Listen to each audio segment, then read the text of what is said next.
So the number one supplement we need to be on immediately, like yesterday, for chronic pain, swelling, inflammation, and even if we're at the point where we are developing full-blown fibroids somewhere in our body, is serrapeptase or nattokinase, basically systemic enzymes. So real quick, what is a systemic enzyme? A systemic enzyme is a protein whose job it is to liquefy, deconstruct, break down some other type of protein. In this case, let's say, for example, we're talking about fibroids randomly growing somewhere in my body. I want to liquefy that son of a gun. I can use systemic enzymes. It just so happens to be that systemic enzymes are attracted to fibroids like magnets attracted to, or nails attracted to a magnet, however that goes.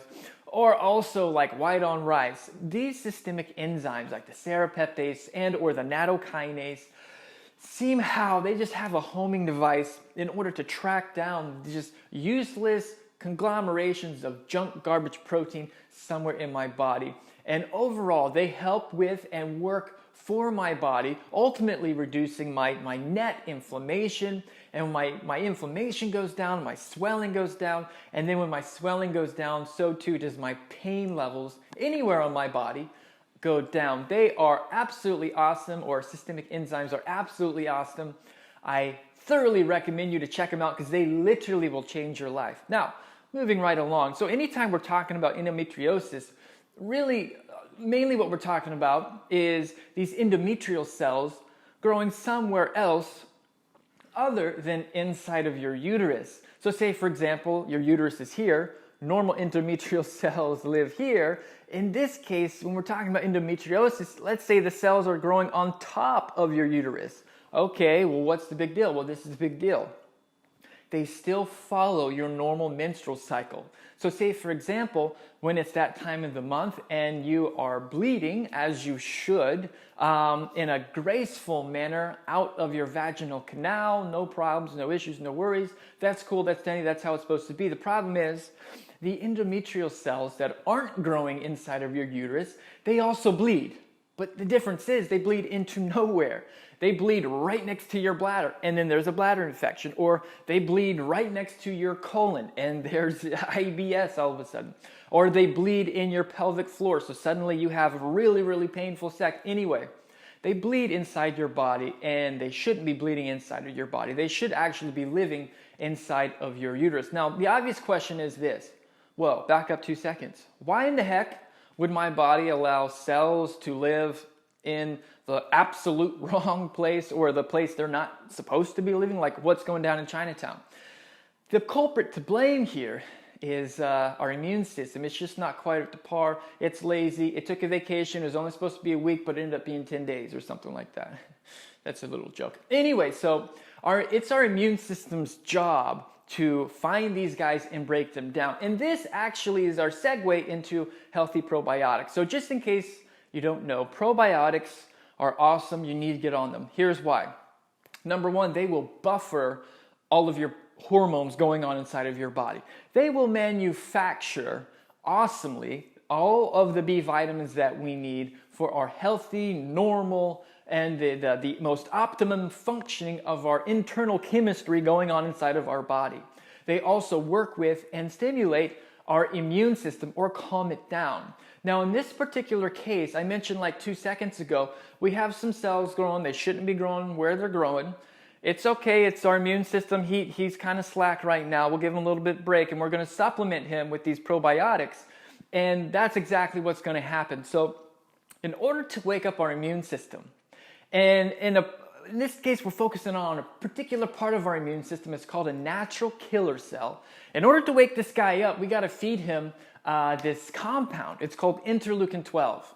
And probiotics actually stimulate this compound. So real quick, interleukin 12, in case you've never heard of it before, most likely is the case. Don't feel left out. Most of us haven't heard of it. Anyway, so probiotics stimulate this compound called interleukin 12. And this is a molecule that is a particular messenger of our immune cells, and it wakes them up. In particular, the natural killer cell. So this guy suddenly gets woken up. He realizes, whoa, look, I know that you're endometrial cell and like you're part of me and I'm part of you, but like you're kind of not helping us out. Matter of fact, you're causing us a lot of pain, swelling, inflammation, and you're driving me nuts. So zap. And that's kind of what happens metaphorically. Anyway, so probiotics, in short, are going to help us with our pain simply because they start waking up our immune cells, the natural killer cells, and these guys will start zapping all of these endometrial cells that are growing in places that they shouldn't grow and menstruating in places that they shouldn't menstruate. Okay, so anyway, moving right along. So furthermore, as these cells are growing, as it takes a little bit of time for all of our immune cells to really get charged up and activated. It takes a little bit of time for these systemic enzymes to really break through these fibroid junk proteins to start really reducing the inflammation and pain. In the meantime, we can still give these endometrial cells that are growing where they're not supposed to be growing, we can still give them hell. Now, to do this, we can suffocate them. And like, how do we do that? So we can use these natural plant extracts, antioxidants, flavonoids, catechins, use any of these names you want because they're all appropriate. Basically, pine bark GSE or matcha green tea or an extract of green tea called EGCG. These are natural flavonoids, just natural plant compounds that go in and throw a huge monkey wrench in those cells' ability to breathe and get nutrients. And how do they do that? Well, basically, in order for any cell of your body to grow, it does this process. It's called angiogenesis. And basically, it beckons forth, it draws forth from nowhere new blood circulation, new blood supply. And in this way, they're able to live normally like any other cell and in the wrong spot. Not cool. Well, these wonderful plant compounds from pine bark GSE or green tea, for example, these catechins can throw a huge monkey wrench in these cells' ability to actually vascularize themselves. They prevent it, they slow it down, they stop it, they mitigate it. They essentially choke off these guys and don't allow them to flourish as they should, and they end up dying. The takeaway from this is your pain goes down. So, together with the probiotics activating these natural killer cells who will start actually zapping these guys, with the combination of the healthy plant flavonoids, the pine bark GSE, or the green tea extract, the combination of these guys suffocating the rogue endometrial cells, plus with the wonderful, awesome power of the systemic enzymes, this literally will change your life. When you add these to your routine, you will see big results. Now, there's some other little caveat we do kind of need to address, and it has to do with hormones and not necessarily being appropriately balanced, as we know. Well, 2 seconds ago-ish, I mentioned that probiotics will buffer our hormones, which is true, that's good. So just by taking probiotics, you're already on the right track. However, in the meantime, we also want to increase our body's ability, give it a little bit of rest with some more healthy supplements. Ones you may have heard of, maybe not. One definitely you've heard of. But anyway, we need to bring down estrogen a little bit. Typically, endometriosis is an estrogen-dominant problem. And the unbalanced nature of our internal hormones, especially with estrogen to progesterone, that oftentimes feeds the growth of the fibroids. Like, we don't want to have to take all these supplements the rest of our life. So helping our hormones to balance out a little bit more is greatly going to help us out in the long run.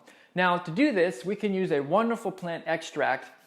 It's called DIM, diindolyl methane. It's from cruciferous vegetables, and it just helps our body eliminate excess estrogen.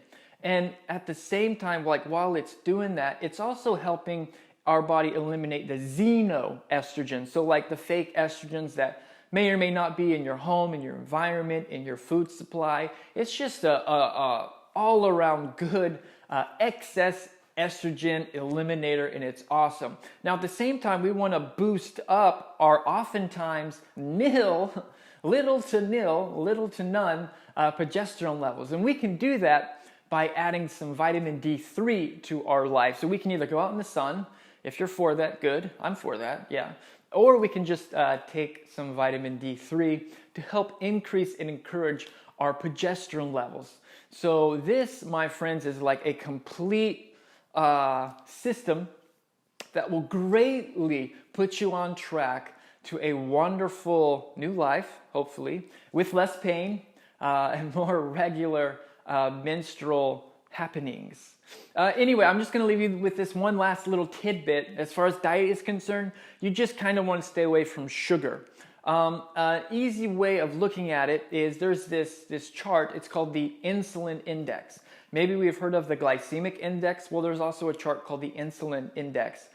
And the foods that are highest on that, let's say, for example, a jelly bean, which is basically sugar with food coloring, that is really, really high on the insulin index. And it is going to spike your insulin levels. And when your insulin levels spike, it will throw off all of your other hormones, which we kind of don't want to happen right now. So I would definitely recommend you eat foods low on the insulin index. Just type into your favorite search engine, foods low on the insulin index. Like, I don't want to list every single one of them. I just told you one, stay away from jelly beans. Anyway, it just so happens like the ketogenic diet happens to also be low on the insulin index. Anyway, we wish you all the success ever in the world, and we'll see you next time.